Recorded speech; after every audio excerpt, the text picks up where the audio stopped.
ayca ñu ñëw ci naka la source A xëyee source A la ñuy daal di njëkkee naka la xëyee tey séminaire de renforcement des capacités des députés dessous d'une initiative di ngeen fekk loolu ci journal bi di source A ba tey source A mi ngi ñuy xamal Farid Gloire Tari arrêté pour présumé harcèlement sexuel, chantage, profession et ou diffusion de excusez-moi, de contenu à caractère pornographique pour piéger sa victime. Non. Donc Di Diallo accuse Farid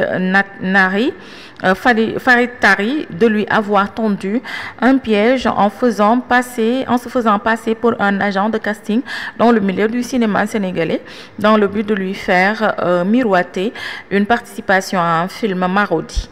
Au début, son bourreau présumé lui a demandé des photos ordinaires et ensuite intimes. Pour la suite, Farid Tari lui a suggéré de voir un rapport sexuel filmé, une vidéo qu'elle devrait envoyer pour finaliser son prétendu dossier de casting. Man Farid laa war a mere wala ndaw si laa war a mere.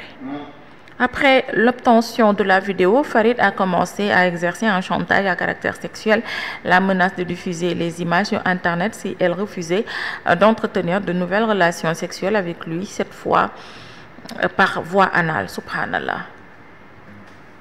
yow Farid lañ war a jàpp wala yow lañ war a jàpp wala yow waaye di nga sa bopp bi dara nekku si comme le plan diabolique de Kocc noonu la ko journal bi tuddee. Ousmane Sonko sur les fonctionnaires milliardaires, les salaires du président de la République, du PM, des ministres, taclés, appuyés et déballage. Non la ko tuddee. Ba léegi journal bi mi ngi wax nous sommes dans un pays où le président de la République perçoit 5 millions de salaires. Le Premier ministre perçoit un peu plus de 4 millions de salaires. Les ministres ont moins de 4 millions. Un agent de l'État ne doit jamais préférer encaisser 300 ou 500 millions de francs CFA et fermer les yeux sur 10 milliards de francs CFA de recettes qui devraient entrer dans les caisses du Trésor. Te muy dëkkit comment un fonctionnaire peut être multimillionnaire ou milliardaire dans ce pays? Ce n'est pas possible. Yaa sam pap laaj de.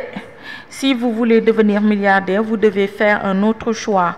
Vous pouvez entreprendre en priant le Seigneur de bénir vos activités. Yeewaay Samba lii lépp ministre bi le PM moom moo ko wax nekk nii mook fonctionnaire yi dina nekk guerre bu metti mu ngi noonu.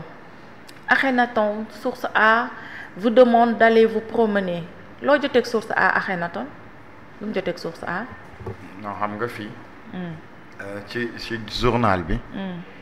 Akhenaton day accuser source A. ci lan. nekk en connivence. ak Aly Ngouille Ndiaye. ñoo tay.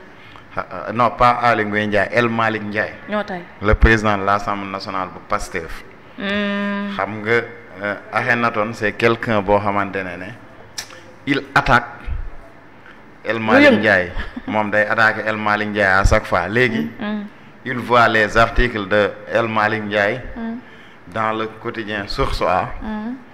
léegi moom it mu njoxtu que ne di demander moom yan lien le Source A am ak El Malick ñoo tay. waaye Source A it tontu nañ ko ne ko vraiment na dem nekk ci li mu nekk te bàyyi caaxaan parce que nee nañ ko accusation am yooyu ay tooñ la c'est des accusations fallacieuses. di waa Source A it xamal ne ko Daouda Thiam mi moom journal bi benn yoon la mës a serrer la main ak El Malick Ndiaye te boobu c'était avant même son arrestation depuis ci régime Macky Sall bi. waa Source A it xamal ne Akhenaton ne ko ni ñun le quotidien Source A benn propriétaire la am amul benn actionnaire. neen nag am na sax souvent ñuy jël Source A naan Aly Ngouille Ndiaye moo ko moom ñoo mën a tooñ. nee nañ nag source a benn détenteur la am. kenn moo ko moom muy Daouda Thiam. looloo tax mu sonn nag ndeysaan amul partenaire amul leneen. il peine à joindre les choses. ñoom loolu daal la journal. vous n'avez rien compris ndeysaan. tontu kii di Akhenaton ñu ne ko nag na bàyyi ay accusation yii muy def nga xamante ne amul njëriñ. ndax nit sooy wax aussi da ngay wax li am njëriñ waaye di wax te fekk da ngay tooñ tamit loolu aussi caaxaan la.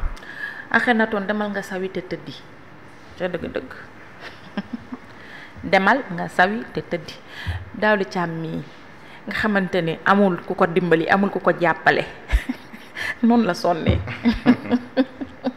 moom kottu kese ci journal bi moom kottu kese ci télévision bi amul kii nu mu tuddati partenaire boo xamante ne danaan maa moom 10% wala maa moom 20%. il est seul moo tax noonu la sonnee nga di ko sosal moo tay ñu dem ci beneen yéenekaay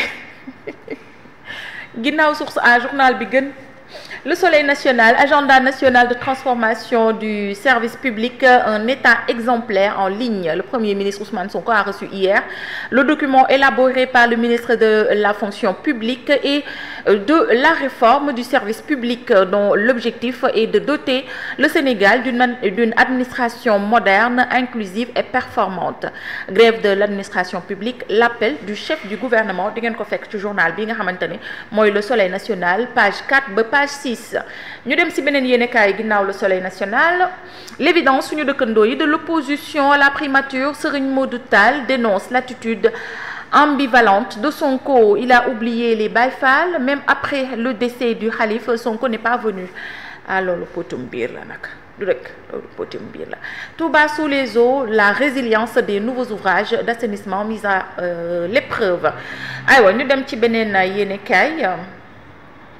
Libération mu ngi wax centrale à charbon de Sendou, l'un des actionnaires flaire un présumé scandale d'enrichissement illicite, soupçon autour de 30 milliards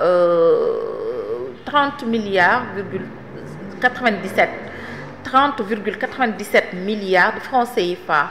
Nordic Power AB saisit la justice sénégalaise puis réclame une expertise des comptes et des créances. loolu journal bi wax ba tey charlatanisme sur les réseaux sociaux. Le marabout Oumar Sow cueilli en pleine fiesta aux Almadies waaye Samba Ousmane Sow abusé de sa fille et de sa propre sœur. Subhanallah. nañ dem léegi sëriñ see nekk ci boîte de nuit di mel ne plan de redressement, le foncier, la vache laitière. Après Wade Macky, Diomaye et Sonko misent sur le foncier pour mobiliser des fonds. Mën naa nekk les bases militaires françaises dans le viseur du régime, la crainte d'un nouveau carnage foncier. Di ngeen ko fekk itam ci journal bi di Enquête. ñu ñëw ci beneen yéenekaay ginnaaw Enquête. Le quotidien de Madiambal Diagne, le Premier ministre Ousmane Sonko, un fonctionnaire, ne peut être multimillionnaire.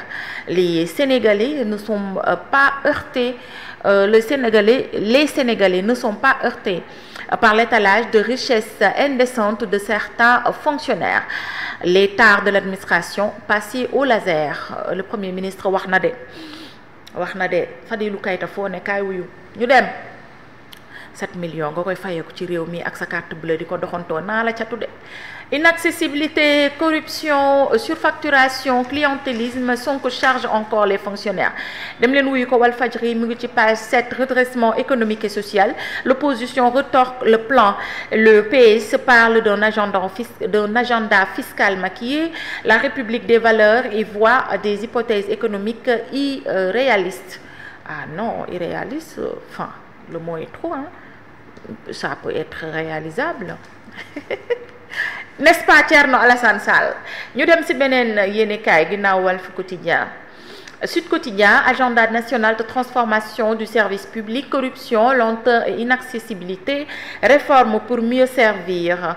Di ngeen ko fekk ci journal bi. Refondation démocratique, un tournant dans le gouvernement ou bien dans la gouvernance nationale. Grève continue de l'entente Sud-Jus, UNTJ et ses conséquences. Le barreau dénonce une paralysie du secteur public de la justice qui ne saurait davantage perdurer. Yàlla baax na ñu dem ci beneen yéenekaay. ginnaaw Walf Quotidien las xëy na ci li nga xamante ni mooy paralysie de la justice lors des avocats sermonnent les greffiers. Ah bon, Abdoulaye Wilane ci journal bi di las mu ngi wax le redressement du Sénégal ne peut se faire à coup de taxes. Man damaa yaakaar bébé buy doogu judd sax ndax duñ la fayloo taxe nouveau-né. Après la présentation de son plan de redressement, Sonko replace l'économie au cœur du débat public. Ñu dem naa ni teg nga bët fonctionnaire yi de Thierno PM teg na bët fonctionnaire yi examen d'état en santé, des résultats pires que tous les examens réunis. 70 wala 0,70% de réussite pour les sages-femmes jàngatuñu 4,58% pour les infirmiers d'État et 7,45% pour les assistants infirmiers. L'association des assistants infirmiers diplômés d'État et l'Union nationale des écoles privées de santé dénoncent l'application de l'approche par compétences indexées. Mu ngi noonu di ngeen ko fekk ci journal bi ci page 4 ba léegi rek ci journal bi page 5 moom Ousmane Sonko il y a des DG qui perçoivent 4 ou 5 fois plus que le président du yoon. Un fonctionnaire ne peut pas être milliardaire. Des fonctionnaires ont fait éclairage d'un niveau de richesse indécent que rien ne peut justifier. Étalage, voilà, d'un niveau de richesse indécent que rien ne peut justifier. Gaspillage et surfacturation dans les administrations publiques. Di ngeen ko fekk tam ci page 5 du journal Les Échos. Ñu dem ci beneen yéenekaay. Tribune bu Bougane Gueye Dany, pluie rare, grenier vide, situation catastrophique dans le Jolof et au Ndiambour. Wax nañ ne amul taw de. Jolof tawul, Njàmbur tawul, muy Louga tawul, sàq yi amatul dara, voilà sàq yi dafa vide wow koŋ. Nañu baawu naan Le bétail vit des moments très difficiles dans cette partie du pays. Des paysans au grenier vide qui n'ont pas encore semé faute de pluie. L'inquiétude est grande chez ces paysans qui sont toujours au chômage. Man de na leen njiiti gestu may leen ay vivre ay affaires yoo xam ne dinañ mën a tenir en attendant taw bi di ñëw. 100 victimes recensées au Sénégal depuis janvier 2025. Di ngeen ko fekk ci page 3 au journal bi di Tribune. Crise dans la justice, le Conseil de l'ordre des avocats alerte sur une crise judiciaire prolongée. Dëgg lépp mi ngi taxaw lépp mi ngi taxaw. Le Premier ministre mi ngi wax tamit ci page 5 journal bi di Tribune. Un fonctionnaire ne peut pas être milliardaire. C'est une réalité qu'il faut assumer et faire respecter. Ayo ñu dem ci beneen yéenekaay. L'Observateur, la coordonnatrice régionale de Greenpeace sonne l'alerte. Interview exclusive avec Dr Aïssatou Sissoko. Il faut la planification immédiate des résultats de l'audit du pavillon sénégalais. La fin des prête-noms qui masquent les véritables propriétaires de navires industriels étrangers. Loolu la xëy wax. Audition au fond, je ne suis pas Kocc Barma, je suis un herbergeur de site. Yaa ñu yab ak sa sikkim bu sëq bi.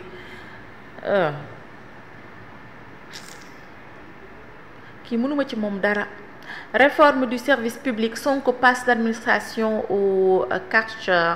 Le Premier ministre allume la mèche contre les milliardaires de la République vers le plafonnement des salaires abusifs et la fin des privilèges excessifs dans la haute administration. Brigade de recherche de la gendarmerie de Faidherbe, le piège sexuel monstrueux d'un cyberprédateur.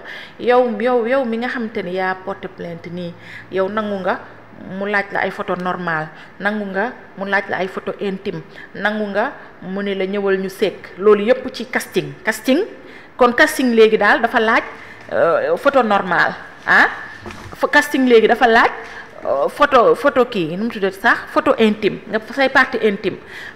Casting léegi dafa laaj nga sëq ak nit ki di ko filmer. yow mii nag lii lépp ndax bëgg a siiw ndax bëgg a dugg Marodi. allahu akbar ay xale jigéen yi seen bopp yi lan moo ci nekk. Dans l'ombre de Modou Lo, Franc frappe à la porte du roi des arènes. aywa demal ca ring yu mag yi nekk bitim réew moo gën ni nga mel nii du pour làmbu Sénégal mi ngi noonu. aywa Biram Gaye, entraîneur de l'UGB de Saint-Louis, les Lions ont perdu 2 rencontres à cause des arbitres bu mujj bi surtout.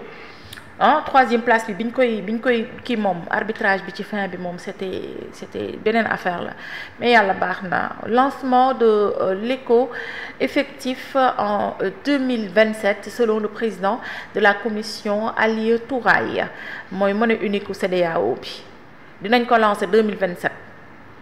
éco moom ndax dina diis Thierno est-ce que du mel ni kii xaalisu Gambie bi wala xaalisu Guinée xam 3500 mooy valise. Ousmane Sonko, Premier ministre, interpelle les agents de l'administration. On ne peut pas être milliardaire en tant que fonctionnaire. Te ngeen ko fekk itam ci journal bi di Vox Pop. La voix haute et ferme de l'ordre des avocats. Le conseil de l'ordre dénonce de graves conséquences, très graves même. aywa ñu ñëw ci beneen yéenekaay yi ginnaaw Vox Pop. On a yor de Abdou Nguer, réforme de l'État, fonction publique. Sonko dénonce les fortunes suspectes. Devenir milliardaire dans l'administration, ce n'est pas honnête. loolu de yor ko bind tamit. Ban page Abdou Nguer ay laaj page yor yi ba tey. aywa ñu dem ci beneen yéenekaay. ñëwaatal ci yor s'il te plaît. ñëwaatal ci yor Sidi. Le FMI face à la vérité du Sénégal. man de information bi ma ci xaw ma dëgg la xaw ma dëgg dugal naa ko ci groupe bi démb je sais pas ba xam si c'est vrai ou pas mais bon bu dee c'est vrai de ñun ñii on n'est pas encore sorti de l'auberge demal. Aïcha yow demal ci record Fédération sénégalaise de football. La coalition MT 2025 ne lâche pas l'affaire, faire les démarches nécessaires pour faire la lumière. Ah ouais? ay tour man na moor yow it baal mu set foot féminin tournoi UEFA oui, des clubs. L'UFSAS du Mali défie les Aigles à Diamniadio. mi ngi noonu donc record ba tey mi ngi ñëw ci CHAN 2025 Sénégal Nigeria à 17h les Lions au testeur des Super Eagles. Souleymane Diallo, sélectionneur du Sénégal, nous sommes venus ici pour un autre titre yàlla na ko yàlla matal sëkk inchallah nam nañ titre nag. Merci beaucoup Seydi Ndaw.